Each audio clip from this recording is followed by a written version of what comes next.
अस्सलामुअलैकुम। आज मैं आपके लिए लेकर आ गया हूँ माइक्रोसॉफ्ट वर्ड की एक नई क्लास और इसमें हम सीखेंगे कि हम अपने टेक्स्ट के अराउंड बॉर्डर्स या शेडिंग्स कैसे ऐड कर सकते हैं।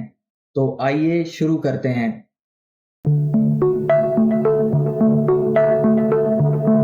यहाँ पे देखें मैंने कुछ टेक्स्ट लिया हुआ है। अब मैं चाह रहा हूँ कि इसमें मैं कुछ बॉर्डर ऐड करूँ और इसमें कुछ शेडिंग ऐड करके इसको कलरफुल बनाऊँ। तो ये सब मैं कैसे करूँगा? सिंपली अब मैं चाह रहा हूँ कि मैं इस पे थोड़ा सा पहले काम करूँ, इसे खूबसूरत बनाऊँ क्योंकि ये हेडिंग है। तो मैं यहाँ पे जाऊँगा, ये बॉर्डर्स वाले पोर्शन में यहाँ पे मैं ये जो छोटा सा एरो खड़ा है इसको मैं क्लिक करूँगा। यहाँ पे मैं आ जाता हूँ बॉर्डर्स एंड शेडिंग्स में। यहाँ पे मैंने क्लिक किया।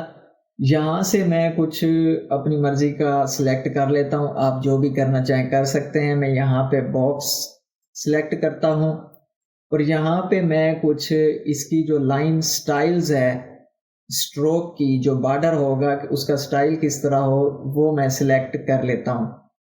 मैं चाह रहा हूँ कि ये जी इस तरह का हो, दो लाइनें शो हो रही हो। मैंने इसको सिलेक्ट करके ओके किया तो ये देखें ये कुछ बॉर्डर हमारी हेडिंग के ऊपर ऐड हो चुके हैं।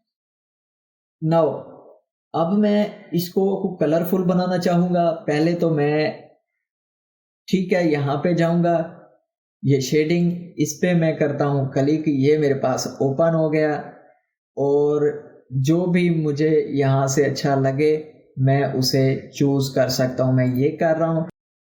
अब ना अगर मैं इसका टेक्स्ट का कलर चेंज करना चाहूँगा तो फिर मैं यहाँ पे जाऊँगा और यहाँ से मैंने सिलेक्ट कर लिया कुछ ये,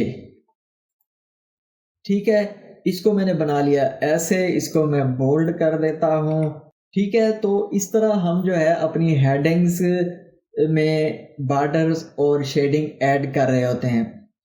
और अगर मैं इस टेक्स्ट को भी कुछ देना चाह रहा हूँ, मैं इसको शेडिंग सपोज देना चाह रहा हूँ तो मैं फिर शेडिंग में जाऊँगा।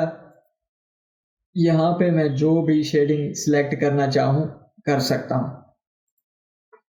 तो ये तरीका है कि हम किस तरह अपने टेक्स्ट में बॉर्डर्स और शेडिंग ऐड करके उसको विजुअली बेटर कर सकते हैं।